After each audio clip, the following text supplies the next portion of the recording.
أعوذ بالله من الشيطان الرجيم. بسم الله الرحمن الرحيم. يا أيها الذين آمنوا كتب عليكم الصيام كما كتب على الذين من قبلكم لعلكم تتقون. أياما معدودات فمن كان منكم مريضا أو على سفر فعدة من أيام أخر وعلى الذين يطيقونه فدية طعام مسكين فمن تطوع خيرا فهو خير له وأن تصوموا خير لكم إن كنتم تعلمون. شهر رمضان الذي أنزل فيه القرآن هدى للناس وبينات من الهدى والفرقان فمن كان شهد منكم الشهر فليصم ومن كان مريضا أو على سفر فعدة من أيام أخر يريد الله بكم اليسر ولا يريد بكم العسر ولتكملوا العدة ولتكبروا الله على ما هداكم ولعلكم تشكرون. وإذا سألك عبادي عني فإني قريب مجيب. قال سمعت فاطمة أنها قالت دخل علي أبي رسول الله في بعض الأيام فقال السلام عليك يا فاطمة فقلت عليك السلام قال إني أجد في بدني ضعفا فقلت له أعيذك بالله يا أبتاه من الزعف فقال يا فاطمة ائتيني بالكساء اليماني فغطيني به فأتيته بالكساء اليماني فغطيته به وصرت أنظر إليه وإذا وجهه يتلألأ كأنه البدر في ليلة تمامه وكماله. اللهم صل على محمد وآل محمد. فما كانت إلا ساعة وإذا بولدها الحسن قد أقبل وقال السلام عليك يا أماه فقلت عليك السلام يا قرة عيني وثمرة فؤادي فقال يا أماه إني أشم عندك رائحة طيبة كأنها رائحة جدي رسول الله فقلت نعم إن جدك تحت الكساء فأقبل الحسن نحو الكساء وقال السلام عليك يا جداه يا رسول الله أتأذن لي أن أدخل معك تحت الكساء فقال وعليك السلام يا ولدي ويا صاحب حوزي قد أذنت لك فدخل معه تحت الكساء.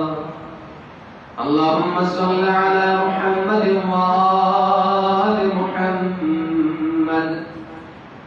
فما كانت إلا ساعة وإذا بولدها الحسين قد أقبل وقال السلام عليك يا أماه فقلت عليك السلام يا ولدي ويا قرة عيني وثمرة فؤادي فقال لي يا أماه إني أشم عندك رائحة طيبة كأنها رائحة جدي رسول الله صلى الله عليه وآله فقلت نعم إن جدك أخاك تحت الكساء فدنا الحسين نحو الكساء وقال السلام عليك يا جداه والسلام عليك يا من اختاره الله أتأذن لي أن أكون معكما تحت الكسار. فقال وعليك السلام يا بلدي ويا شافع أمتي قد أذنت لك. فدخل معهما تحت الكسار. اللهم صل على محمد وآل محمد. فأقبل عند ذلك أبو الحسن علي بن أبي طالب وقال السلام عليك يا بنت رسول الله. فقلت وعليك السلام يا أبا الحسن ويا أمير المؤمنين. فقال يا فاطمة إني أشم عندك رائحة طيبة كأنها رائحة أخي وابن عمي رسول الله. فقلت نعم ها هو مع ولديك تحت الكساء. فأقبل علي نحو الكساء وقال السلام عليك يا رسول الله أتأذن لي أن أكون معكم تحت الكساء. قال له عليك السلام يا أخي ويا وصي وخليفتي وصاحب لقائي قد أذنت لك. فدخل علي تحت الكساء. اللهم صل على محمد وآل محمد. ثم أتيت نحو الكساء وقلت السلام عليك يا أبتاه يا رسول الله أتأذن لي أن أكون معكم تحت الكساء. قال وعليك السلام يا بنتي ويا بزعتي قد أذنت لك. فدخلت تحت الكساء. اللهم صل على محمد وآل محمد. فلما اكتملنا جميعا تحت الكساء أخذ أبي رسول الله بطرفي الكساء وأومى بيده اليمنى إلى السماء وقال اللهم إن هؤلاء أهل بيتي وخاصتي وحامتي لحمهم لحمي ودمهم دمي يؤلمني ما يؤلمهم ويحزنني ما يحزنهم. أنا حرب لمن حاربهم وسلم لمن سالمهم وعدو لمن عاداهم ومحب لمن أحبهم. إنهم مني وأنا منهم. فاجعل صلواتك وبركاتك ورحمتك وغفرانك ورضوانك علي وعليهم وأذهب عنهم الرجس وطهرهم تطهيرا. اللهم صل على محمد وآل محمد. فقال الله عز وجل يا ملائكتي ويا سكان سماواتي إني ما خلقت سماء مبنية ولا أرضا مدحية ولا قمرا منيرا ولا شمسا مزية ولا فلكا يدور ولا بحر يجري ولا فلكا يسري إلا في محبة هؤلاء الخمسة الذين هم تحت الكساء. اللهم صل على محمد وآل محمد. فقال الأمين جبرائيل يا رب ومن تحت الكساء؟ فقال عز وجل هم أهل بيت النبوة ومعدن الرسالة هم فاطمة وأبوها وبعلها وبنوها. اللهم صل على محمد وآل محمد. فقال جبرائيل يا رب أتأذن لي أن أهبط إلى الأرض لأكون معهم سادسا؟ فقال الله نعم قد أذنت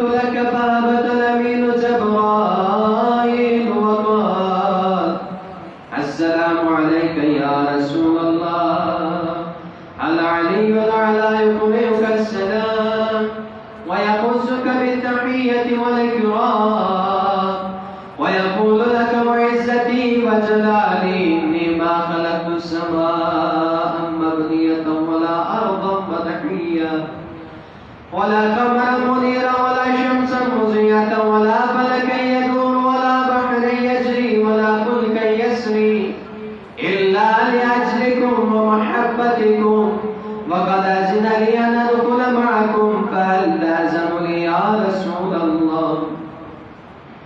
فقال رسول الله وعليك السلام يا أمين وحي الله إنه قد نعم قد أذنت لك فدخل جبرائيل معنا تحت الكساء. اللهم صل على محمد وآل محمد. فقال لأبي إن الله قد أوحى إليكم يقول إنما يريد الله ليذهب عنكم الرجس أهل البيت ويطهركم تطهيرا. اللهم صل على محمد وآل محمد. فقال علي لأبي يا رسول الله أخبرني ما لجلوسنا هذا تحت الكساء من الفضل عند الله. فقال النبي والذي بعثني بالحق نبيا واصطفاني بالرسالة نجيا ما ذكر خبرنا هذا في محفل من محافل أهل الأرض وفيه جمع من شيعتنا ومحبينا إلا ونزلت عليهم الرحمة وحفت بهم الملائكة واستغفرت لهم إلى أن يتفرقوا. فقال علي يزم الله فزنا وفاز شيعتنا ورب الكعبة.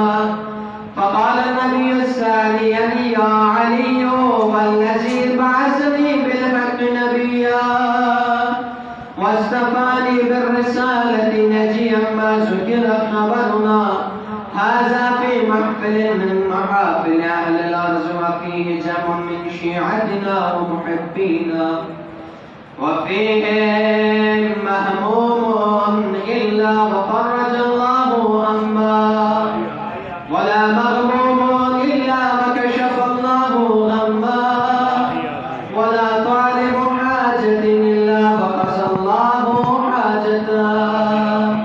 فقال علي نزم الله فزنا وسعدنا كذلك شيعتنا فازوا وسعدوا في الدنيا والآخرة ورب الكعبة برحمتك يا أرحم الراحمين.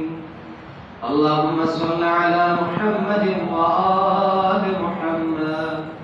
اللهم صل على محمد وآل محمد.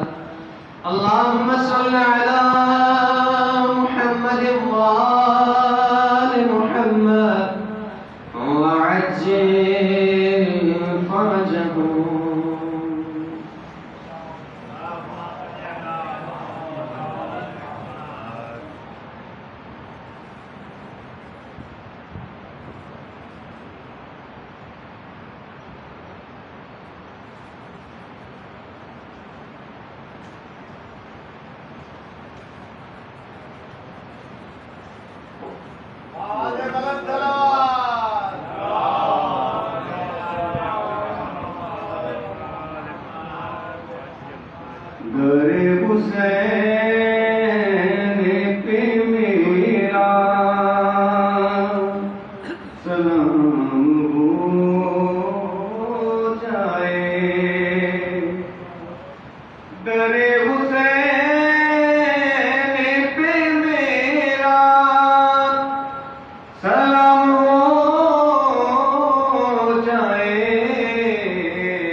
بس ایک بار میں آنکھوں سے چوم لوں روضہ،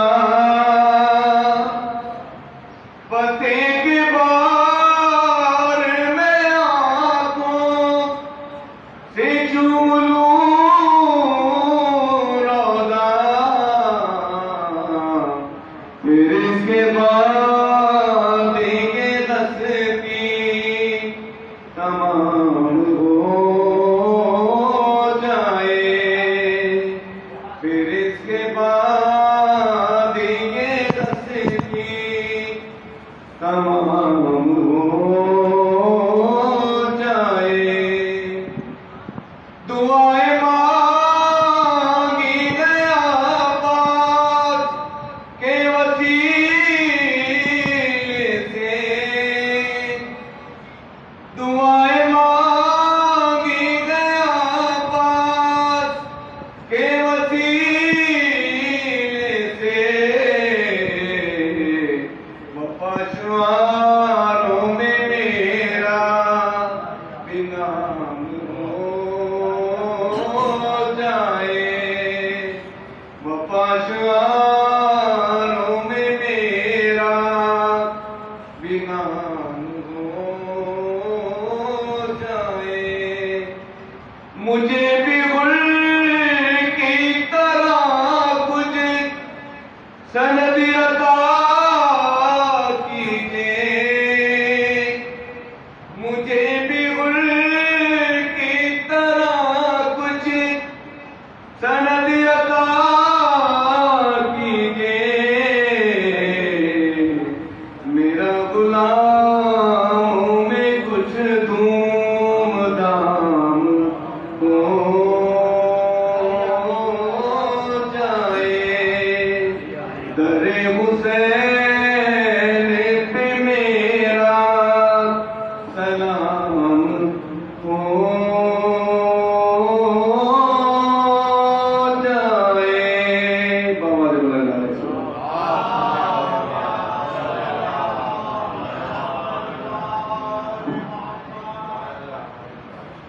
روح کے درجات کی بلندی کے لیے ایک بار میں کے درود پڑھو۔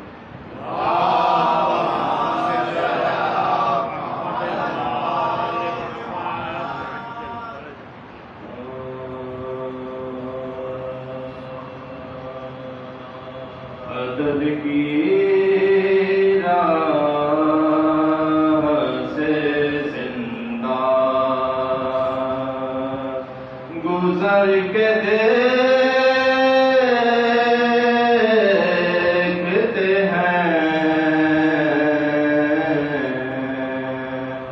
عدد کی راہ سے زندہ گزر کے دیکھتے ہیں،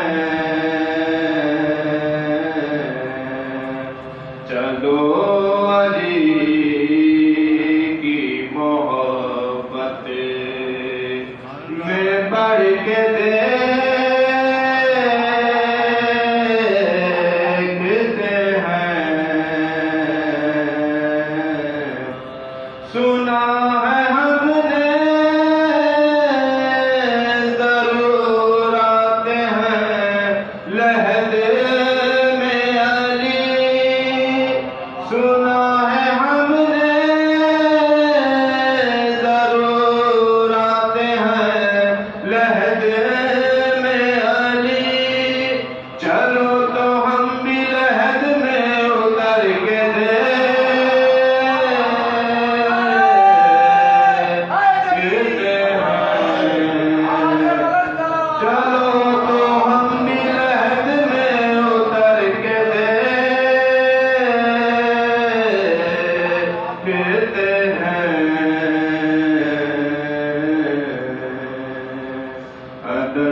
مل کے بآواز بلند صلوات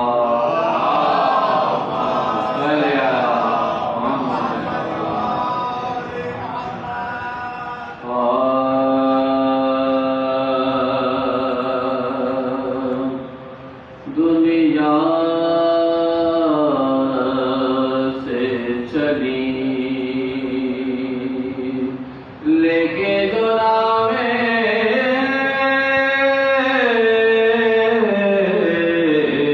زہرا دنیا سے چلی لے کے جناب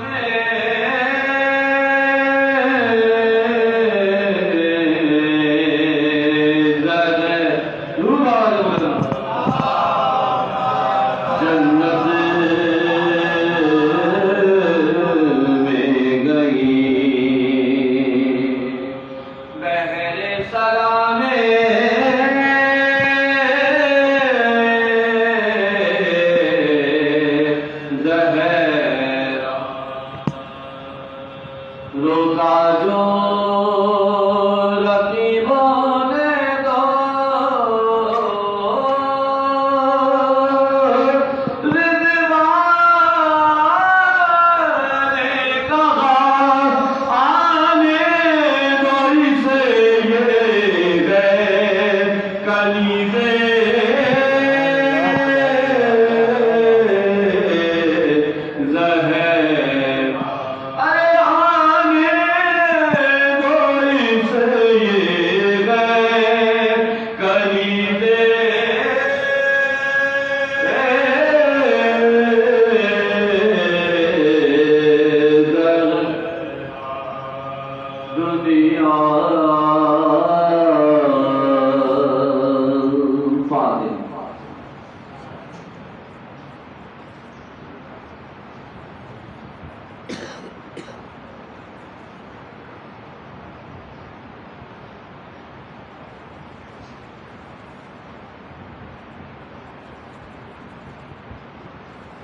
ایک سورہ فاتحہ درخواست سے مرحومہ شمیم زہرا بنت غلام نقی، سید اسحاق علی نقی، مجید افتخار علی نقی، سید کاشف عباس نقی، سید اسحاق علی نقی، انجو قاسم کی شخصی افتخار علی نقی اور تمام مروی شہداء کی بلندی درجات کی دوستوں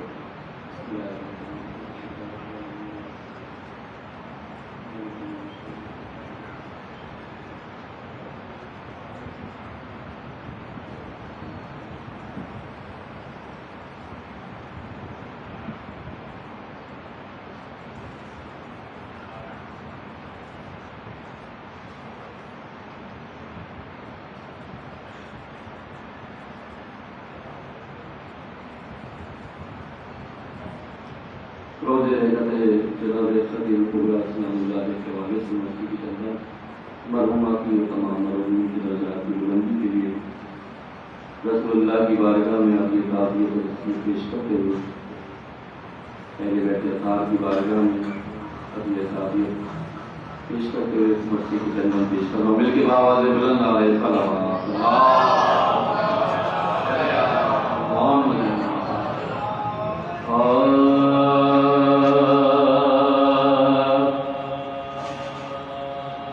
ماں کا جو سایہ فاطمہ کے سر سے اٹھ گیا، ماں کا جو سایہ فاطمہ کے سر سے اٹھ گیا، آرام چین اس کے مقدر سے اٹھ گیا، وہ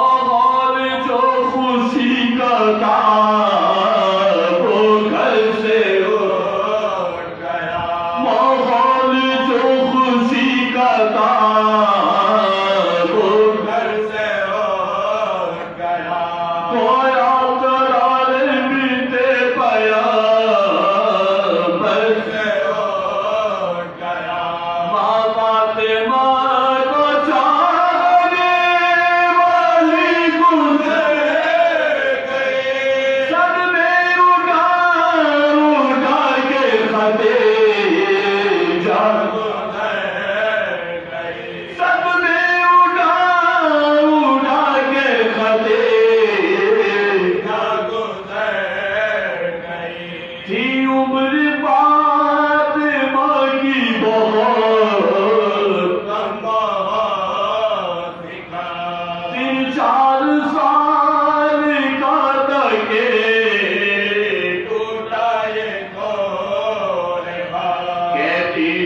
اپنے باپ سے رو کر یہ کام ادا کہتی تھی اپنے باپ سے رو کر یہ کام ادا کہیے بچھڑ کے اماں سے کیسے جیے کہ سب لوگ قرار سے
سلام کی درخواست کروں محمد نقی کا تشکیل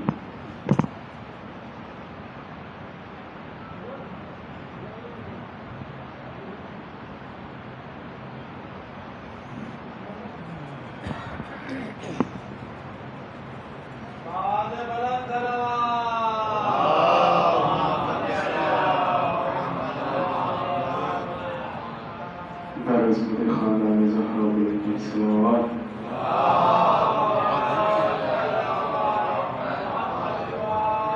مسائب سے بچانے سے سب کی بتا سما کرنے سے محمد والے محمد صلوات.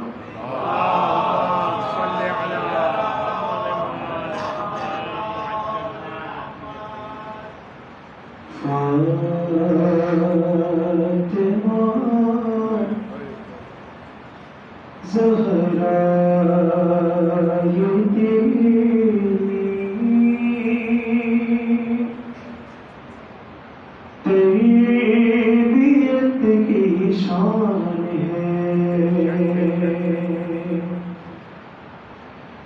فاطمہ زہرا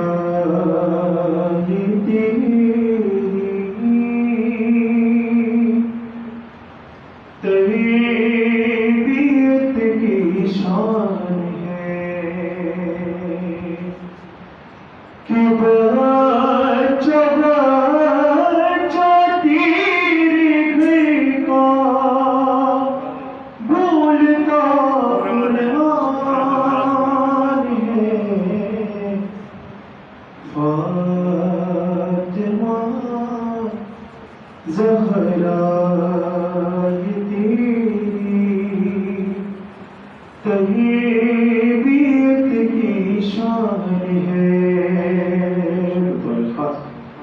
کہ باپ سے پہچان ہے بیٹی کی ہوتی ہے مگر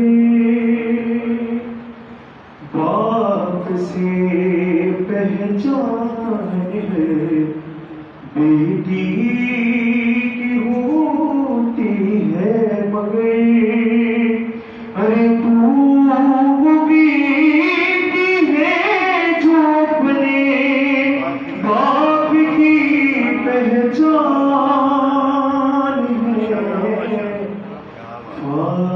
فاطمہ زہرا تیری تربیت کی شان ہے.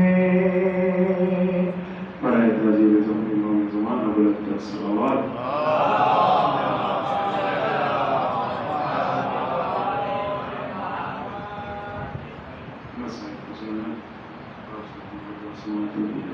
محمد والے محمد صلوات.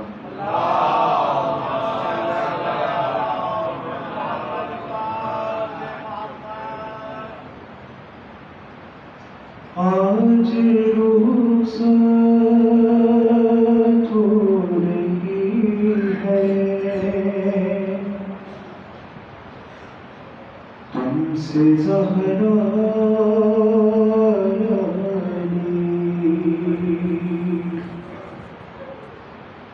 پردۂ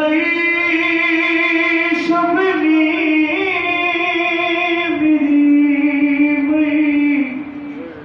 یاد اٹھانا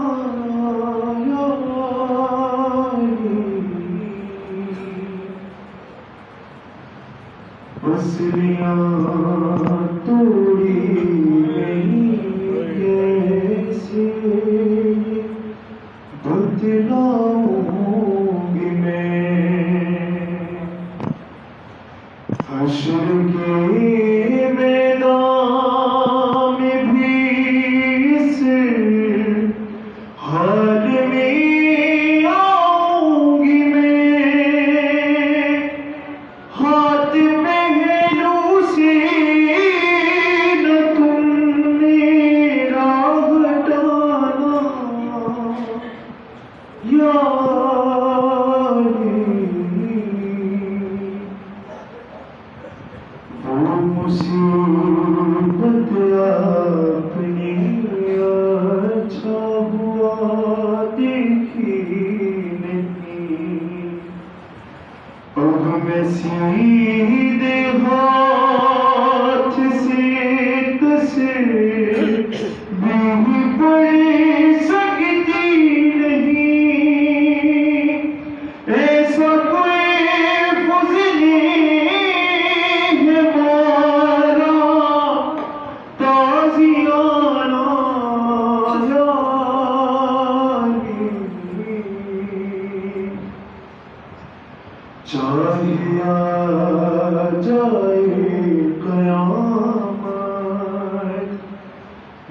سے یہ وعدہ کرو جب تک کہ مولا میری شبیر کی مرضی نہ ہو تب تک میرا جنازہ مت اٹھانا یا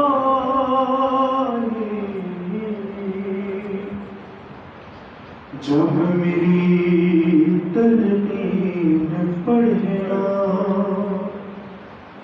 یاد رکھ لینا ذرا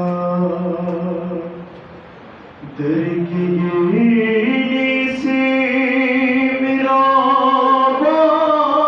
بازو بھی ہے ٹوٹا ہوا میری شانوں کو ذرا بھی رہلانا یا علی آج رخصت ہو رہی ہے تم سے زہرا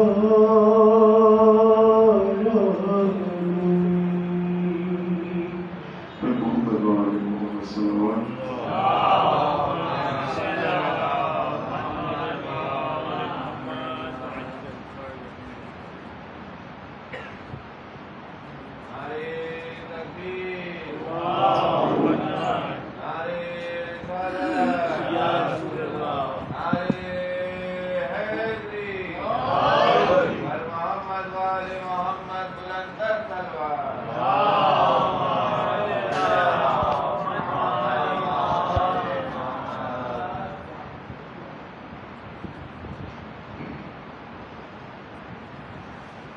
ایک بار اور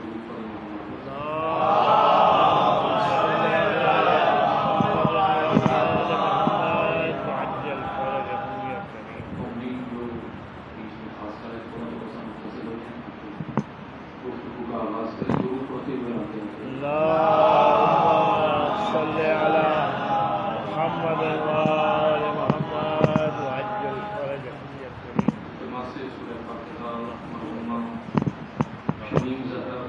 محمد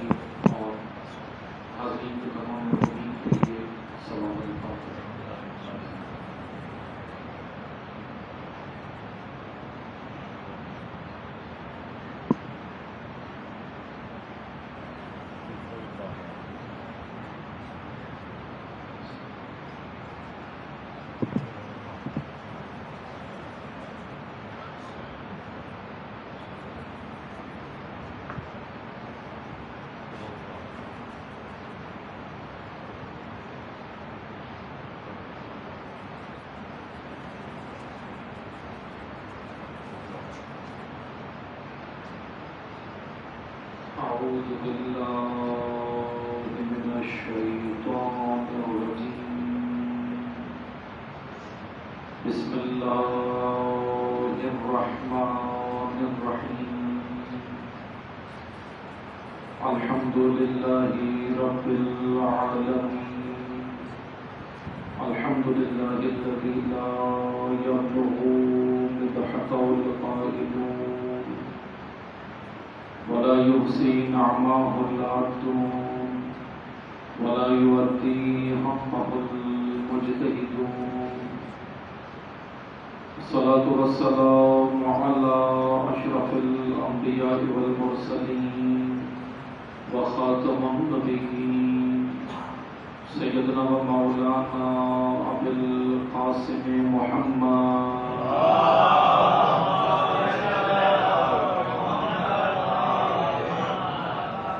وعلى آله الطيبين الطاهرين المعصومين المظلومين أما بعد قال الله تبارك وتعالى في كتابه المجيد وفرقانه الحميد بسم الله الرحمن الرحيم إنما يريد الله ليذهب عنكم الرجس أهل البيت ويطهركم تطهيرا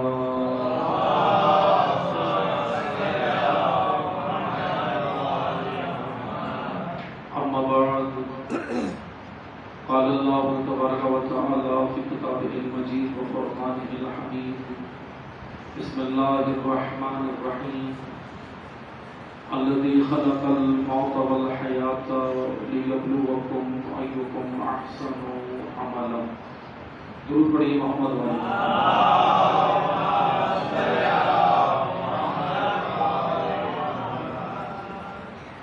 بارگاہ الہی میں شکر گزار ہیں کہ خدا تبارک و تعالیٰ نے ہم سب کو ذکر نبی و آل نبی میں آنے کی، ذکر نبی و آل نبی کا اہتمام کرنے کی، اور ذکر نبی و آل نبی آ کر پڑھنے کی، اس ذکر کو کرنے کی اللہ نے ہم سب کو یہ سعادت، یہ توفیق عطا فرمائی. ہم سب اس توفیق الہی پر بارگاہ الہی میں شکر گزار ہیں. مجلس اصال ثواب ہے مرحومہ و مغفورہ کے لیے.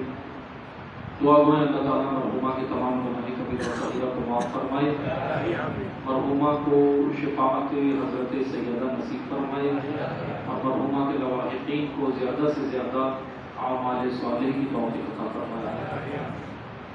مختصر وقت ہے، میں آپ کی خدمت میں چند طالب علمانہ آرائز موت و حیات کے حوالے سے کوشش کروں گا کہ آپ کی خدمت میں بیان ہو سکے.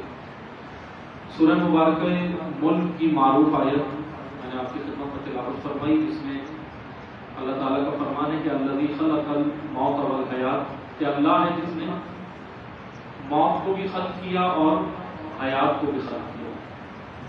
لیکن خداوند متعال نے انسان کو ایک خاص ہدف کے تحت اس دنیا میں بھیجا، ایک خاص مقصد کے تحت بھیجا. آگے آیت یہی بتا رہی ہے کہ لِيَبْلُوَكُمْ أَيُّكُمْ أَحْسَنُ عَمَلًا، اس لیے آپ کو یہ حیات ملی ہے، اس لیے ہمیں یہ زندگی ملی ہے، اور یہ موت و حیات کا جو فلسفہ ہے، موت و حیات کا جو سلسلہ ہے، یہ اس لیے ہے کہ تاکہ خداوند متعال ہمیں ابتلا میں ڈالے. لِيَبْلُوَكُمْ، ہم تمہیں ابتلا میں ڈالیں گے. میں یہاں تھوڑی سی وضاحت کروں. ابتلا آزمائش کو کہتے ہیں، امتحان کو کہتے ہیں. اللہ کہہ رہا ہے ہم تمہیں امتحان میں ڈالیں گے. امتحانات سے گزرنے کے بعد پتہ چلے گا تم میں سے عمل احسن کرنے والے کتنے. توجہ کیجیے گا، یہ آیت معروف آیت ہے. یہ آیت کا مختصر سا معنی تھا، ترجمہ تھا، جو میں نے آپ کی خدمت میں بیان کیا. دیکھیں مختصر وقت، اس لیے یہ موضوع تو بڑا طویل ہے، لیکن میں کوشش کروں گا کہ مختصر وقت میں آپ کی خدمت میں چند چیزیں بیان ہوں. موت کے حوالے سے، حیات انسانی کے حوالے سے، بشر کے حوالے سے بہت ساری تھیوریز، بہت ساری آراء، بہت سارے افکار موجود ہیں. مثلا انسان کے حوالے سے موجود ہے کہ انسان کون ہے، انسان کہاں سے آیا ہے، اور انسان کے حوالے سے کچھ ایسی تھیوریز بھی ہیں جو اسی دنیا کے اندر یہ کہتی ہیں کہ انسان بس یہیں پہ ہے، باقی آگے کچھ نہیں ہے، ایسے نظریات. مگر اسلام یہ کہتا ہے، اسلامک پوائنٹ آف ویو سے اگر ہم اسلام کے نقطۂ نگاہ سے دیکھیں تو موت فنا کا نام نہیں ہے، موت نابودی کا نام نہیں ہے، بلکہ موت منتقل ہونے کا نام ہے. موت ایک مقام سے دوسرے مقام پر منتقل ہونے کا نام ہے، ایک عالم سے دوسرے عالم میں منتقل ہونے کا نام ہے.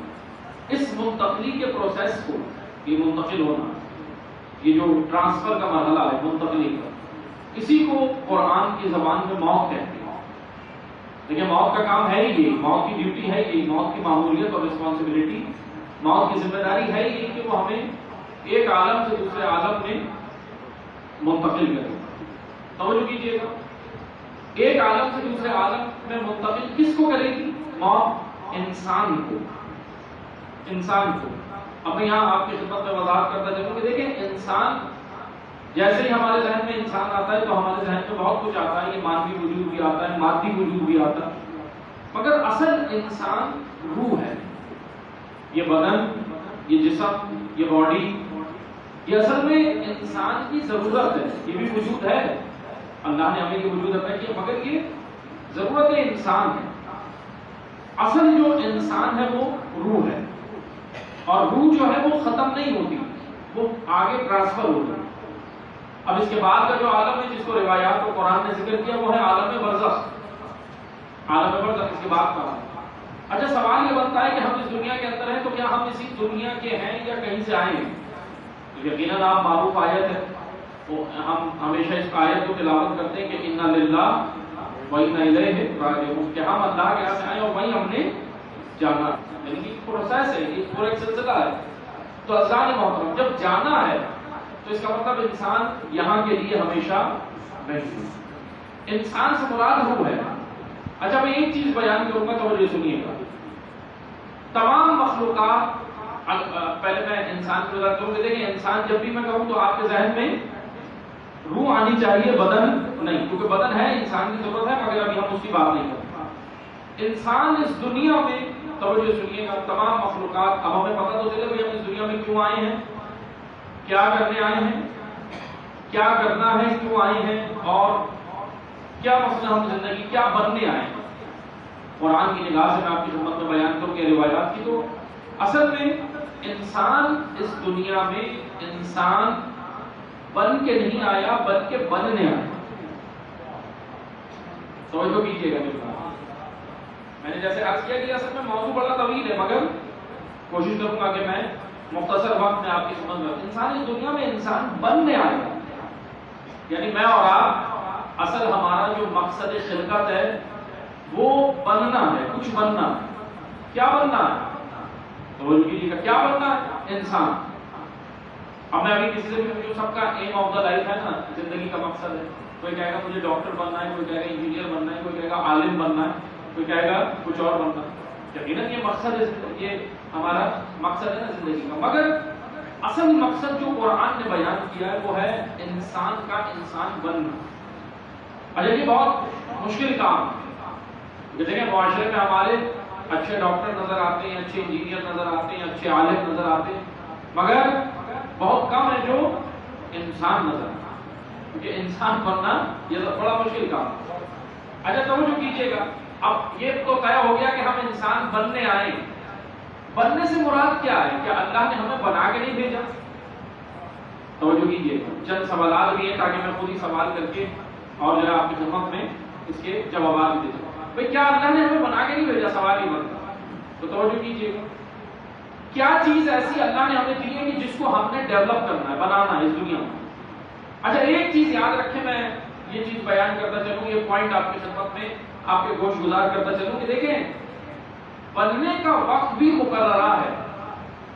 یعنی ایسا نہیں کہ جب بھی چاہو بنتے رہو، نہیں. انسان کا انسان بننے کا وقت مقرر کیا ہے اللہ نے. کسی کا 30 سال ہے، کسی کا 50 سال ہے، کسی کا 100 سال، 70 80 سال، اب کسی کو نہیں معلوم. لیکن یہ ایک مقررہ وقت ہے، ایک مقررہ وقت ہے، اس میں ہی ہم نے بننا ہے. یعنی جب ملک الموت آ گئے اور ہماری روح قبض کی تو اب وہ بننے کا وقت ختم ہو. کیونکہ جو آگے کا عالم ہے نا برزخ، وہ عمل کی جگہ نہیں ہے. روایات کہہ رہی ہیں، قرآن کہہ رہا ہے کہ وہ اگلا عالم برزخ عمل کی جگہ نہیں ہے. عمل کی جگہ یہ دنیا ہے، عمل کی جگہ یہ لائف ہے. اب میں اس میں جتنا بھی عمل کروں، مثلا جتنی بھی مجھے لائف ملی ہے 150 سال 70 80 سال جتنی بھی ملی ہے یہ اللہ جانتا ہے. مگر عزیزان محترم توجہ کیجیے، عمل کی جگہ یہ دنیا ہے، یہیں پہ مجھے عمل کرنا ہے. اس کے بعد برزخ عمل کی جگہ نہیں. میں اگر آسان زبان میں سمجھاؤں، برزخ ایک ویٹنگ ایریا ہے. برزخ انتظار گاہ ہے. کس کا انتظار ہو رہا ہے؟ محشر کا، روزے حساب و کتاب کا، ریزلٹ ڈے کا انتظار جہاں ہم کر رہے ہیں. جو ہمارے مرحومین جا چکے ہیں اور یقیناً ہم نے بھی ان کے پیچھے جانا ہے، سب نے جانا ہے. وہ جو برزخ ہے نا وہ ایک عارضی ٹیمپریری عالم ہے. جیسے کہ دنیا بھی ٹیمپریری ہے، دنیا بھی ختم ہو جائے گی، یہ ہمیشہ نہیں رہے گی. اسی طرح برزخ بھی ٹیمپریری ہے، برزخ بھی عارضی ہے، وہ عالم بھی ہمیشہ نہیں رہے گا. کیونکہ آگے جانا ہے، برزخ کے بعد بھی ہمیں آگے جانا ہے، اور وہ ہے عالم محشر. اور پھر عالم محشر میں بھی نہیں رکنا. عالم محشر کو حساب و کتاب کر دیں، اس دن تو پتہ چل جائے گا کون جنتی ہے اور کون دوزخی. اچھے اعمال والے جنت، برے اعمال والے دوزخ. تو اس لیے نہ یہ دنیا مستقل ٹھکانہ ہے انسان کا، مستقل عالم نہیں ہے. اس کے بعد نہ برزخ مستقل ہے اور نہ محشر مستقل ہے. مستقل کیا ہے؟ قرآن کہہ رہا ہے کہ جنتی جب جنت میں جائیں گے، دوزخی دوزخ میں جائیں گے، تو کہا پروردگارہ پھر کیا ہوگا؟ کہا ہم فیہا خالدون، پھر وہ وہاں ہمیشہ ہمیشہ رہیں گے۔ یعنی ہمیشہ کی جگہ وہ ہے جس کے لیے ہم یہ سارے پروسیس سے گزر رہے ہیں۔ اب یا تو جنت کے لیے ہم گزر رہے ہیں یا دوزخ کے لیے گزر رہے ہیں، کہ اللہ جانتا ہے یا خود انسان بھی جانتا ہے کہ وہ کیا کر رہا ہے۔ میں اور آپ خود اپنے بارے میں جانتے ہیں، میں اپنے بارے میں، آپ اپنے بارے میں، اور آپ سے بہتر آپ کے بارے میں کوئی نہیں جانتا، مجھ سے بہتر میرے بارے میں کوئی نہیں جانتا کہ ہم کس راہ پہ چل رہے ہیں۔ اسی لیے ایک حدیث میرے ذہن میں آ گئی تو مجھے سنے، حضرت امام زین العابدین علیہ السلام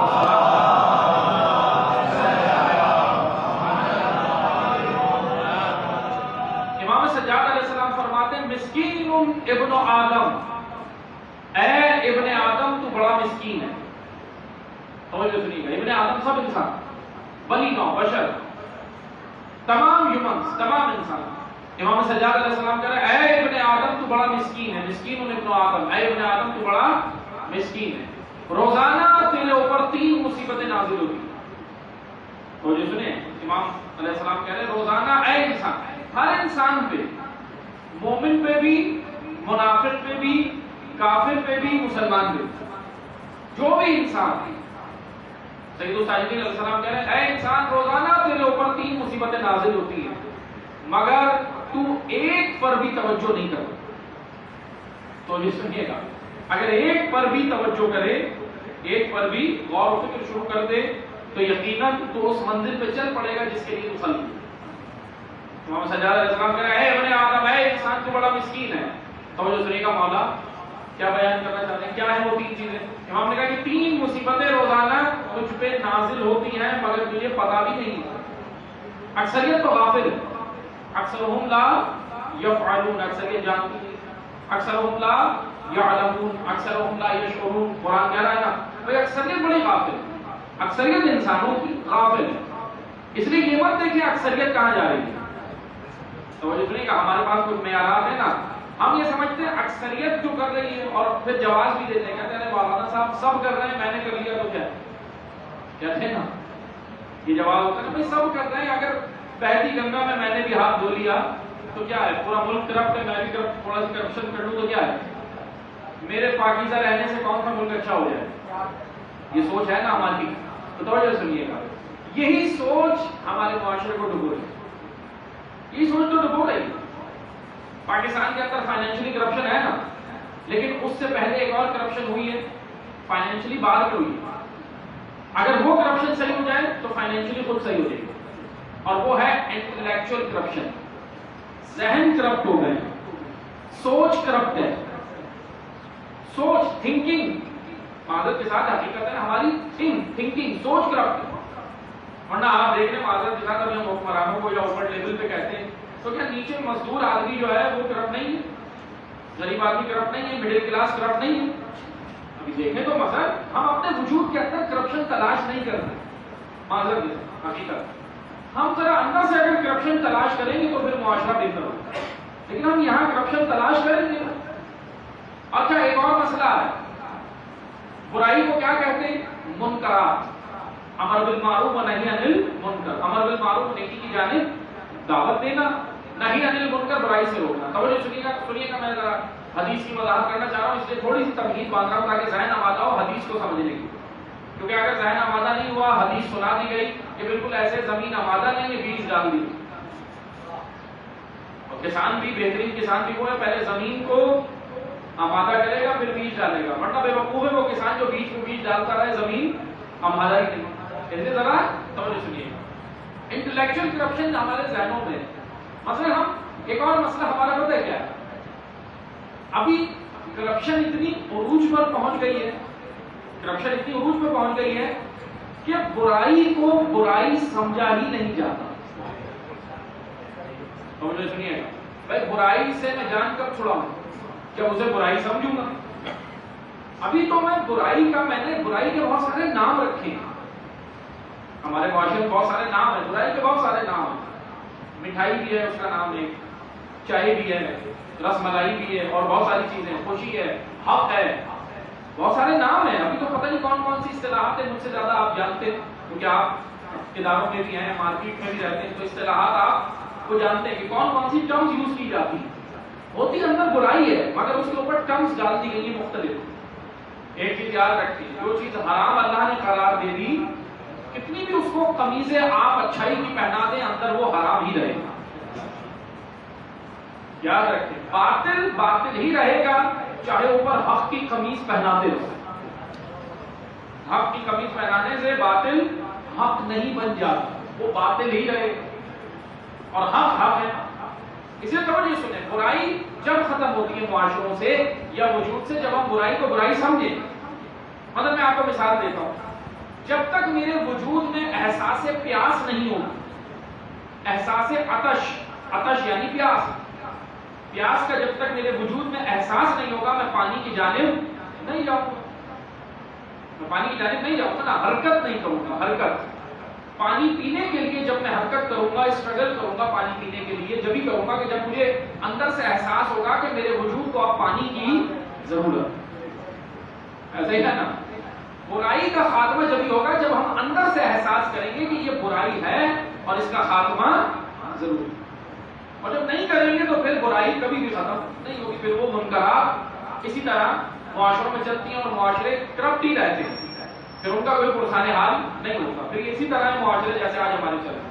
تو عزیزان محترم توجہ سنیے، توجہ سنیے. جب تک ہم اپنے وجود کو آمادہ نہیں کریں، جب تک ہم غافل رہیں گے. کس سے غافل ہے؟ معذرت کے ساتھ. اتنا عظیم مہینہ ہے ماہ رمضان، ٹھیک ہے. ایک چیز ہمارے معاشرے کو ڈیولپ کر سکتی ہے، بس ایک چیز اور کچھ بھی نہیں. دیکھیں، کیپٹلزم ایک نظام بنا، ہمارے معاشروں کو نجات نہیں دے سکا. سوشلزم ایک نظام بنا، ہمارے معاشروں کو نجات نہیں دے سکا. امپیرلزم ایک بلاک بنا، ہمارے معاشروں کو نجات نہیں دے سکا. معاشرے کے اندر تبدیلی نہیں آئی، بہترین معاشرے نہیں ہوئے. آپ اگر جن ترقی یافتہ ممالک کی جانب نگاہ کر کے بیٹھے ہوئے ہیں تو وہ بھی اچھی حالت میں آج نہیں ہے. یہ تو آپ سارے نیوز دیکھتے ہیں، سب آپ کو پتہ چل رہی ہے. اب سوشل میڈیا کا دور ہے، کچھ بھی آیا نہیں ہے. جتنے بھی دنیا کے اندر لوگوں نے نظام بنائے بشریت کی نجات کے، انسانیت کی نجات کے دعوے کی، یہ نہ دعوے کہ انسان اس سے نجات پائے گا، یہ تو ہیومن رائٹس ہے، یہ تو انسانی حقوق ملے گا. آج 400 سال پہلے سے جو نظام بننا شروع ہوئے تھے، آج 400 سال ہو گئے مگر بشر نجات نہیں پا سکے. کیونکہ بشر کی نجات یہاں ہے ہی نہیں جہاں وہ ڈھونڈ رہا. بشر کی نجات اگر کہیں ہے تو وہ خطبہ غدیر میں اللہ کے نبی نے کہا تھا کہ میں قرآن و اہل بیت دے کے جا رہا ہوں. عظمت محمد و آل محمد صلوات.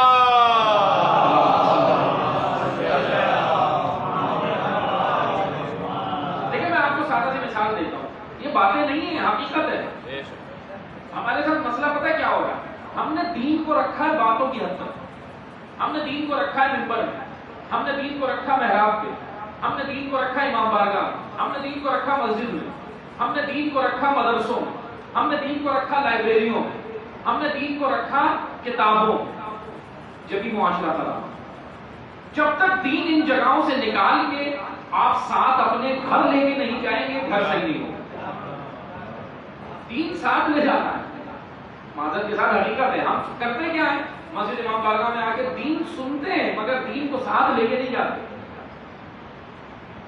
امام درس دے رہے ہیں، توجہ سنیں، امام درس دے رہے تھے بیٹھے ہوئے، امام کے شاگردان بیٹھے تھے، امام معصوم درس دے رہے ہیں، شاگرد بیٹھے ہوئے ایسے جیسے آپ بیٹھے مجلس میں ایسے سن رہے ہیں، لیکچر خوب سن رہے ہیں، واہ واہ کر رہے ہیں، مولا کیا زبردست آپ نے بیان کیا، سبحان اللہ، ماشاء اللہ، حیدر بھی ہو رہا تھا، زبردست ماشاء اللہ چل رہی تھی تقریر. باہر ایک دیوانہ جس کو دنیا کہتی ہے وہ بیٹھا ہوا گڑا کر رہا تھا. دنیا اسے دیوانہ کہتی ہے، امام اسے دانا کہتا ہے. امام اسے دانا کہتے ہیں، وہ بہلو لے جاتے ہیں. وہ باہر بیٹھا ہوا گڑا کر رہا تھا، لیکچر میں اندر نہیں بیٹھا تھا. اب ظاہر سی بات ہے، اگر مثلا مجھ جیسا کوئی نمازی جب نماز پڑھ کے نکلتا ہے تو کیسا سینہ چوڑا کر کے باہر جاتا ہے، بے نمازیوں کو دیکھ کے کہتا ہے یہ کیا چیز ہے، میں ہوں نماز پڑھ کے. مجلس سے جب نکلوں تو بڑے بے وقوف لوگ باہر بیٹھے، مجلس تو میں نے سنی، من مثلی ابود جیسا کون. یہی وہ چیز ہے جو شیطان چاہتا ہے. شیطان کامیاب ہو رہا ہے کیونکہ وہ چاہتا ہے تمہارے وجود میں عبادت کے بعد تکبر آئے. تکبر آ گیا، شیطان کامیاب. تکبر نہیں، عبادت تواضع پیدا کرتی ہے، عبادت انکساری پیدا کرتی ہے. اب وہ باہر بیٹھا ہوا، امام درس دے رہے ہیں، اندر لیکچر ایسے ہی مجلس چل رہی تھی جیسے ابھی ہو رہی ہے، باہر بہلول دانا بیٹھے ہوئے گڑا کر رہے ہیں۔ اب مجلس سے جب فارغ ہوئے، سب درس سے فارغ ہوئے، سارے جانے لگے اور پھر ہنسنے لگے، کہنے لگے یہ دیکھو ذرا اندر اتنی قیمتی باتیں چل رہی تھی، اندر خزانہ امام بیان کر رہے تھے۔ توجہ سنیں، اس نے کہا، لوگ کہنے لگے امام کے جتنے مجلس میں بیٹھے تھے، امام کے چاہنے والے کہنے لگے اے بہلول تم بے وقوفوں والی حرکتیں کرتے ہو۔ کہا کیا ہوا؟ کہا باہر بیٹھے ہوئے گڑھا کر رہے ہو، اندر امام کے منہ سے خزانے نکل رہے تھے، خزانے جو اصول زندگی تھے ہمارے، وہ خزانے تھے امام کے منہ سے۔ اور صحیح تو کہہ رہے تھے، امام جو بیان کر رہے تھے وہ خزانہ ہے نا، اصول زندگی ہے، زندگیاں بنانے کے۔ کہنے لگے اے بہلول اندر خزانے امام کے منہ سے نکل رہے تھے، تم باہر بیٹھ کے گڑھا کر رہے ہو۔ بہلول نے کہا وہی خزانے جو تم یہاں چھوڑ کے جا رہے ہو میں زمین سے نکال رہا ہوں۔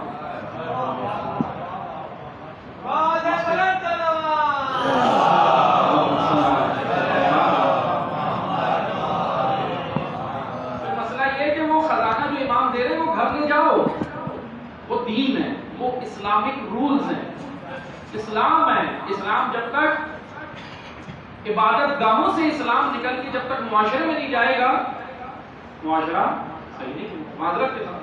ابھی آپ دیکھ لیں، مثلا سوال یہ بنتا ہے مولانا ہم اتنی عبادتیں تو کر رہے ہیں، مولانا صاحب آپ کہہ رہے ہیں ہمارا معاشرہ کیوں نہیں صحیح ہو رہا؟ بھائی ہمارے معاشرے میں دیکھیں بہترین عبادتیں بھی ہو رہی ہیں، نمازیں بھی پڑھی جا رہی ہیں، تہجد بھی پڑھے جا رہے ہیں، نماز شب بھی ہو رہی ہیں، تراویحیں بھی ہو رہی ہیں، ختم قرآن بھی ہو رہے ہیں، مجلسیں بھی ہو رہی ہیں، کتنی عبادتیں ہو رہی ہیں، حج پہ حج ہو رہے ہیں، زکوٰۃ پہ زکوٰۃ نکل رہی ہے، خمس بھی دے رہے ہیں، عزاداری بھی ہو رہی ہے، سب عبادتیں ہیں نا، عبادت ہو رہی ہے۔ پھر مولانا ہمارا معاشرہ ڈیولپ کیوں نہیں ہوا؟ چلے میں مولا کی زبان سے سناؤں گا آپ کو، مولانا کو چھوڑے مولا کی سنیں، تو سنیے گا، مولا کی میں بھی سنا دیتا ہوں۔ بھائی کیا وجہ ہے ہمارا معاشرہ ڈیولپ نہیں ہو رہا؟ اتنے ہم دسترخوان لگا رہے ہیں، افطار پہ افطار ہو رہے ہیں، ماشاءاللہ راشن بٹ رہے ہیں، کھجوریں دے رہے ہیں، لیکن معاشرہ ڈیولپ نہیں ہو رہا۔ یہ آپ مجھے بتائیں حقیقت ہے یا نہیں؟ بھائی ثواب اپنی جگہ پہ، میں ثواب کی بات نہیں کر رہا، ثواب آپ کا اور اللہ کا مسئلہ ہے، اللہ جانے آپ جانے، اور ثواب بے شک ملے گا، ثواب کے بارے میں پریشان نہ ہو، لیکن ثواب مقصد عبادت نہیں ہے، رغبت عبادت ہے۔ تو جس نے کہا ثواب عبادت کا مقصد نہیں ہے، مقصد عبادت ہے انسان کا انسان بننا اور معاشرے کے اندر انسانیت پیدا ہونا، یہ مقصد عبادت۔ عبادت کا مقصد معاشرے کے اندر معاشرہ ڈیولپ ہونا، معاشرہ ترقی کرنا۔ ترقی کس معنی میں؟ اب یہ الگ موضوع ہے، ابھی اس مجلس میں سب چیزیں بیان نہیں ہو سکتی، مختصر وقت ہے۔ اب تو مجھے سنیں، معاشرہ کیوں نہیں کر رہا ترقی؟ اس کی بنیادی وجہ سنیے، اس کی بنیادی وجہ یہ کہ حضرت امیر المومنین علی بن ابی طالب علیہ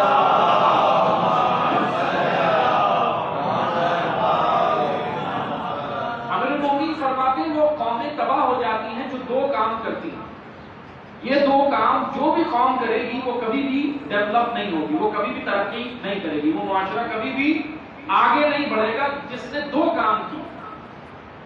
اب چاہے وہ قوم کلمہ گو ہو یا نہ ہو، اب چاہے وہ قوم بہت زیادہ عبادتیں بھی کرے، عزاداری بھی کرے، حج بھی کرے، زیارتیں بھی کرے، نماز بھی پڑھے، روزے بھی رکھے، تراویح بھی پڑھے، عزاداری بھی کرے، سب کرے، مگر اگر یہ دو کام کسی قوم میں ہوتے رہے تو مولا علی کہہ رہے ہیں وہ قوم پھر بھی آگے نہیں بڑھے گی، زندگی کے اندر وہ قوم آگے نہیں بڑھے گی۔ مجھے مولا کیا ہے؟ مولا نے کہا ایک وہ قوم آگے نہیں بڑھتی جو اہم کاموں کی جگہ غیر اہم کام کر رہی ہے۔ تو جو سنیے گا، غور کیجیے گا ان جملوں پہ جا کے، مولا کے جملے، حدیث کے جملے سنا رہا ہوں۔ جو اہم کاموں کی جگہ غیر اہم کاموں کو جو قوم ترجیح دے گی وہ قوم آگے نہیں بڑھے گی۔ امپورٹنٹ، موسٹ امپورٹنٹ، ان دونوں کو آپ خود اپنے، مثلا آپ اگر انڈیویجول لائف کے اندر، اگر آپ اپنے گھر کے اندر بھی اپنی پرسنل لائف جی رہے ہیں، اس میں بھی آپ امپورٹنٹ اور موسٹ امپورٹنٹ ایک لسٹ بنائیں، دیکھیں اپنے کاموں کو کہ میں کیا کر رہا ہوں، اہم کاموں پہ غیر اہم کاموں کو میں کہیں ترجیح تو نہیں دے رہا۔ میں چلے اور آسان زبان میں سمجھاتا ہوں، سوشل میڈیا کی زبان میں، آج کی زبان میں، نان ایشوز پہ جو قومیں توجہ دیں گی، نان ایشوز وہ آگے نہیں بڑھتے، ایشوز نہیں ہوتے ان کو ایشو بنایا جاتا، نان ایشوز میں جو قومیں الجھ جاتی ہیں، مولانا کہہ رہے ہیں وہ آگے نہیں بڑھ سکتی۔ پہلی کیا بتایا مولانا؟ اہم کاموں کی جگہ جو غیر اہم کاموں کو ترجیح دیں گی، پریورٹی پریورٹی ہم اس کو دے رہے ہیں، غیر اہم کام ہے. مولا نے کہا وہ قوم آگے نہیں بڑھے. پھر مولا نے کہا دوسری ایک اور اہم پوائنٹ مولا علی نے بیان کیا، دوسرا بہت اہم پوائنٹ بیان کیا. پھر مولا نے کہا وہ قومیں بھی آگے نہیں بڑھیں گی جو یہ دوسرا کام کریں گی. کہا مولا کو کیا؟ کہا اہل کی جگہ نا اہل کو جو بٹھیں. خوب دسترخوان لگا کے کھجورے بانٹتے رہو، اہل کی جگہ نا اہل رہے گا، قوم آگے نہیں بڑھے گی، ڈیولپ نہیں ہوگا، ملک ڈیولپ نہیں ہوگا، معاشرہ ڈیولپ نہیں ہوگا. یہ مولا کی حدیث ہے، مولا علی کے جملے ہیں جو میں آپ کو سنا رہا ہوں. عزیزان محترم، ان کے اندر ہماری نجات ہے ان جملوں کے اندر. مولا علی کہہ رہے ہیں میرٹ دینی جگہوں پہ بھی میرٹ، ملک میں بھی میرٹ، محراب پہ بھی میرٹ، ممبر پہ بھی میرٹ. اہلیت اگر ممبر پہ بھی نااہل ہوگا تو کیا ہوگا؟ شیعہ کے عقائد تباہ ہو جائیں گے. عقائد کو گول مول کر کے اس کو کچھ اور قمیضیں پہنا کے عقائد بنا کے پیش کر دیا جائے گا. خرافات کو جو عقیدہ نہیں ہوگا، ایسے خرافات خیالات ہوں گے، ان کو عقائد کی قمیض پہنا کے ممبر سے سنا دیا جائے گا. پبلک کہے گی واہ واہ ماشاء اللہ. یہ کون کرے گا؟ جب ممبر پہ اہل نہیں ہوگا. اس لیے ہر جگہ اہل ہونا چاہیے. رشتہ داریاں نہیں، مولا علی نے رشتہ داریاں نہیں نبھائی، مولا علی نے خاندان نہیں، مولا علی نے قوم نہیں، مولا علی نے زبان نہیں، مولا علی نے کردار کو ترجیح دی. امیر نے کردار کو ترجیح دی. بھائی کردار میں کیسے؟ آپ دیکھ رہے ہیں مولا علی کے فرسٹ کزن ہیں، اپنے سگے چچا زاد بھائی ہیں عبداللہ ابن عباس. مولا ان کو وزارت نہیں دیتے. کزن ہے بھائی، یہاں تو موروثی سلسلہ چلتا ہے، مولا نہیں، مولا علی وزارت نہیں دیتے اپنے دور حکومت. ایک ایسے شخص کو وزارت دیتے تھے جو مولا کے خاندان کا بھی نہیں. کیوں؟ کیونکہ اس کے اندر اہلیت، میرٹ جو چلانے کا اہل ہوگا امیر المومنین کے پاس. یاد رکھیں عزیزان محترم، ہم جس 12ویں کا انتظار کر رہے ہیں اس کے پاس بھی میرٹ چلے گا. وہ جب آئے گا تو میرٹ چلے گا. کوئی خاندان، کوئی رشتہ داری، کوئی رنگ، کوئی قوم، کوئی زبان، کوئی قبیلہ نہیں چلے گا. یہ میں نہیں کہہ رہا، روایات کہہ رہی ہیں. کیونکہ 12ویں کا معیار بھی وہی ہے جو پہلے کا تھا. 12ویں کا بھی وہی معیار ہے نا، وہی معیار، اسی معیار پہ آ کے مولا حکومت کریں گے، اسی معیار پہ آ کے نظام زندگی کو چلائیں گے. اس لیے ہم آمادہ ہوں، ہم تیار ہوں. ہم جب تک اپنے ذہنوں سے کرپشن ختم نہیں کریں گے ناصر حضرت حجت نہیں بن سکتے. ناصر بننے کے لیے امام کے، منتظر بننے کے لیے امام کے ہمیں پہلے کرپشن نکالنی ہوگی. اور سب سے پہلے کرپشن جب ہی نکلے گی جب ہم برائی کو برائی سمجھیں گے. اب حدیث سنتے جائیں، اب آمادہ ہو گئے جائیں. سید الصالحین کہتے ہیں مسکین ابن آدم، اے ابن آدم تو کتنا مسکین ہے. 3 مصیبتیں روزانہ تیرے اوپر نازل ہوتی ہیں، تجھے خبر بھی نہیں. کہا مولا وہ کیا ہے؟ حضرت نبی وہ کیا ہے؟ کہا پہلی مصیبت تو یہ آ رہی ہے کہ روز سورج طلوع ہوتا ہے، نیا دن آتا ہے، تیری زندگی کا ایک دن کم ہو جاتا. کم ہو رہا ہے نا روز ایک دن. ہم کیا بناتے ہیں؟ سال پورا ہونے پہ سالگرہ، برتھ ڈے. حالانکہ سال اردو زبان کا لفظ ہے سال گرا، سال گر گیا. ہم خوش ہو رہے ہیں کہ سال گر گیا، سال گرا، گر گیا سال. جہاں وہ خوشی کا دن ہے، چلو اچھی بات ہے، چھوٹے بچوں کے لیے ماں باپ خوش ہوتے ہیں، فطری محبت ہے، وہ مسئلہ نہیں، منائیں، برتھ ڈے منائیں، میں منع نہیں کرتا، اچھی بات. مگر محاسبے کا بھی تو دن ہے. محاسبے کا دن ہے بھائی. میں یہاں تک پہنچ گیا، میں نے ابھی پورے سال کیا کیا؟ پورے سال میں جو میرے قدم اٹھے وہ اللہ کی راہ پہ تھے یا راہ خدا سے باہر؟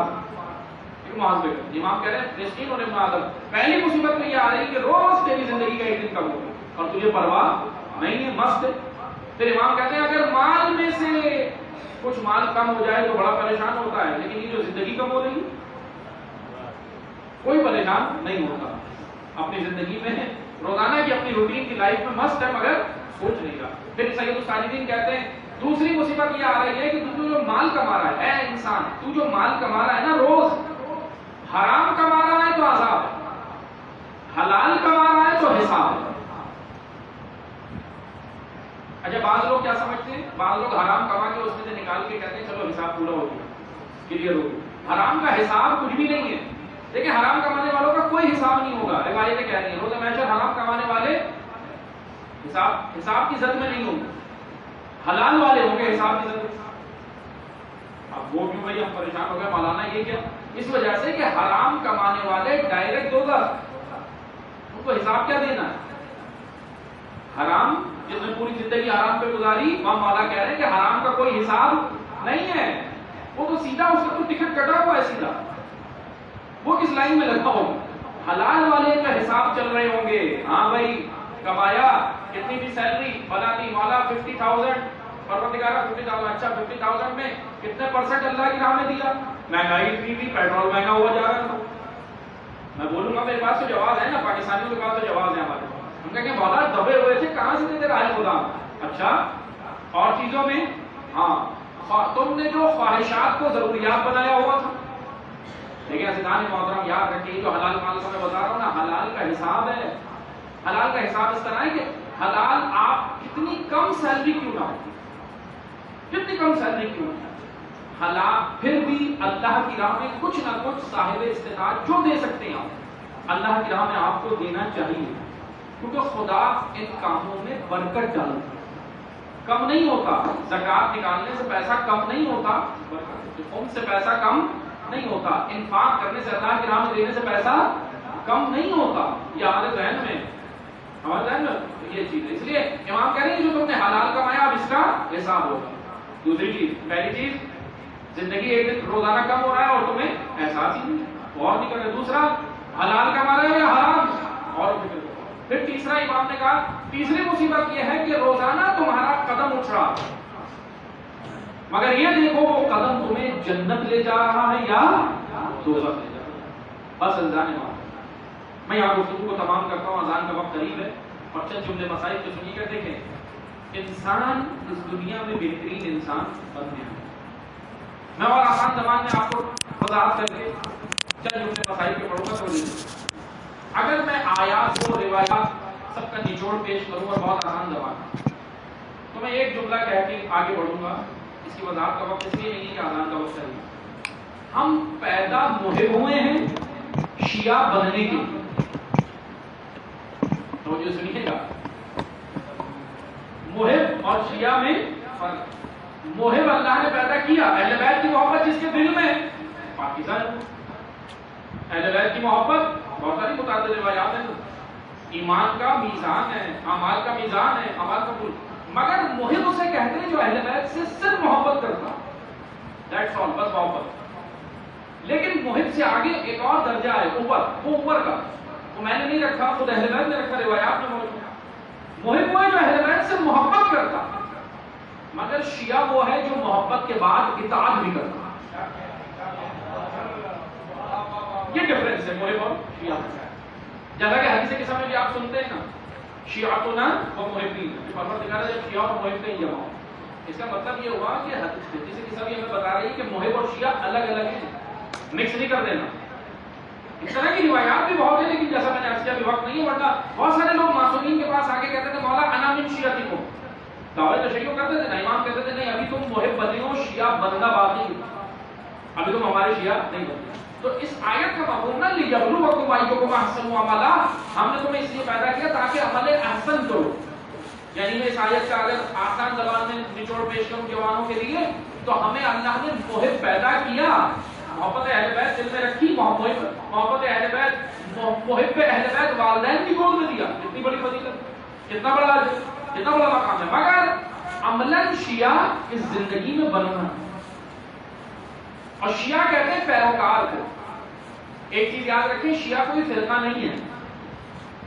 پہلے تو یہ ہم اپنے ذہن سے نکالیں, ہم سب فرقے بنتے رہے, ہم نے بھی اپنے آپ کو سمجھے ہم بھی کوئی فرقہ نہیں ہے. شیعہ ایک مکتب ہے, شیعہ ایک آئیڈیالوجی ہے, شیعہ ایک نظریہ ہے, شیعہ ایک راستہ ہے, شیعہ ایک طریق ہے. شیعت ایک راستہ ہے. وہ راستہ کیا ہے؟ وَإِن مِّن شِيَعَتِ إِبْرَاهِيمَ, قرآن کہہ رہا ہے ابراہیم نوح کے شیعہ کے. شیعہ یعنی فالوور, شیعہ یعنی پیچھے چلنے والا, شیعہ یعنی اپنے امام کے پیچھے شانہ بشانہ چلنے والا, اطاعت کرنے والا. بس اگر یہ محب اور شیعہ سمجھ آ گیا تو آپ کو سمجھ آ جائے گا رسول اللہ کہہ رہے ہیں کہ جس گھر میں خدیجہ نہ ہو وہ گھر نہیں. کیوں؟ یا رسول اللہ پہلی بیوی سمجھے کا پہلی بیوی اس لیے زیادہ پسند ہے کہ ہمارے یہاں تو یہ معیار ہے اگر کسی کی 2-3 ہو جائیں تو کہتے ہیں بھائی پہلی ہے.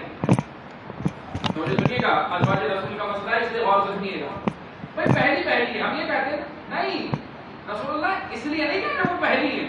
رسول اللہ اس لیے کہہ رہے ہیں کہ رسول اگر ولی ہے, رسول اگر نبی ہے, رسول اگر امام ہے, رسول اگر پیشوا ہے, رسول اگر رہبر ہے تو اس کی سب سے پہلی اور بہترین شیعہ خدیجہ الکبریٰ. رسول اللہ کی فالوور, رسول اللہ کے پیچھے چلنے والی, رسول اللہ کی ناصرہ, رسول اللہ کی اطاعت کرنے والی, رسول اللہ جب نکلتے ہیں مکہ کی گلیوں میں ان میں جمیلہ کانٹے پھینکتی ہے, جناب خدیجہ باہر نکل کے اپنے ہاتھ سے کانٹے صاف کرتی ہیں, ہاتھ لہو لہان ہو جاتے ہیں. یہ ہے مدافع رسالت, یہ ہے ناصرہ رسالت. رسول کو اس لیے نہیں کہ پہلی تھی تو اس لیے زیادہ قریب تھی, نہیں, خدیجہ مدافع رسالت ہے. اور جناب خدیجہ کے برابر مقام کسی بھی زوجہ نبی کا نہیں ہے. کہ میں نے نہیں رکھا, قرآن نے رکھا اور خود اللہ کے نبی نے بیان کیا. عصمت بی بی خدیجہ سلام اللہ علیہ بلند تر صلوات.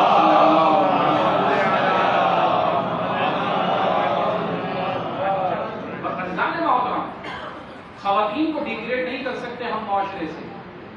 اسلام خواتین کو ڈیگریڈ نہیں کرتا, ہمارا کلچر ڈیگریڈ کرتا ہے. کلچر اور چیز ہے, اسلام اور چیز ہے. کلچر ڈیگریڈ کر رہا ہے ہماری خواتین کو, اسلام نہیں کر رہا. رسول ولی ہیں, رسول نبی ہیں, رسول امام و رہبر ہیں. رسول کی پہلی شیعہ خدیجہ. علی ولی ہے, علی امام ہے, علی رہبر ہے. علی کی پہلی شیعہ فاطمہ زہرا. حسین امام ہے, حسین ولی ہے, حسین رہبر ہے. حسین کی شیعہ زینب کبریٰ ہے. شیعہ اس معنی ہے, شیعہ پیروی کے معنی میں بیان کرتا ہوں.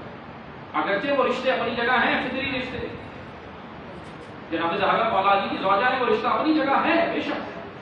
رسول اللہ کی زوجہ جناب خدیجہ, وہ رشتہ اپنی جگہ ہے. امام حسن امام حسین کی بہن جناب زینب کی رشتہ اپنی جگہ ہے. مگر خواتین اپنا مقام پہچانے. اسلام نے خواتین کو ڈیگریڈ نہیں کیا. اسلام نے کہا کہ دونوں کی رسپانسبلٹی ہے. جب اسلام خطرے میں ہو, اسلام خطرے میں ہو کیا کرنا, اسلام بچانا. پروردگارہ اگر مردوں کی غیرت مر جائے, توجہ سنیے, اسلام خطرے میں ہو, ولایت خطرے میں ہو, ولایت بچانی, رسالت بچانی.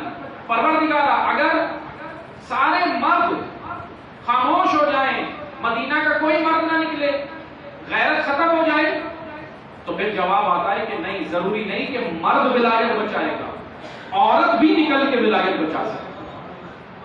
اور اس عورت کا نام حضرت زہرا. مدافع ولایت, مدافع رسالت, مدافع علی, مدافع ولی, مدافع اسلام, ناصرہ علی حضرت زہرا. اور ایسا اسلام بچائے گا, ایسا اسلام بتائے گا, ایسی ولایت بچائے کہ خطبہ دے کے واپس آتی ہے. بس 2 جملے مسائل کے سنیں اور گریہ کیجیے.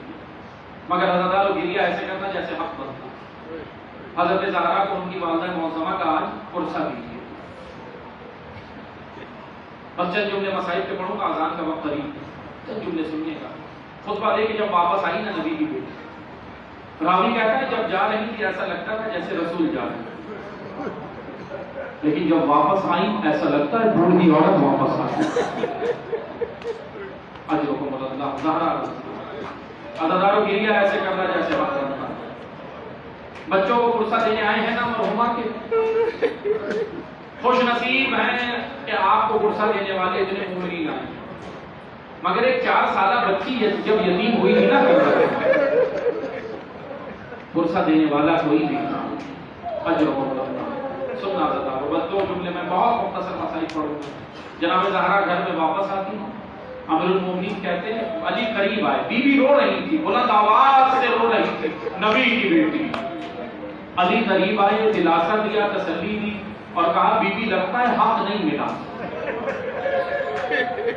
سن کے روئیے گا, سن کے روئیے گا, زہرا آپ سے راضی ہو. مگر دیکھو گریہ ایسے کرو جیسے حق بنتا ہے. ابو وسیم کو امام باقر کہتے تھے, ابو وسیم ایسے رویا کرو جیسے بوڑھی ماں جوان بیٹے کرو. اجرکم اللہ. بس آخری جملے میں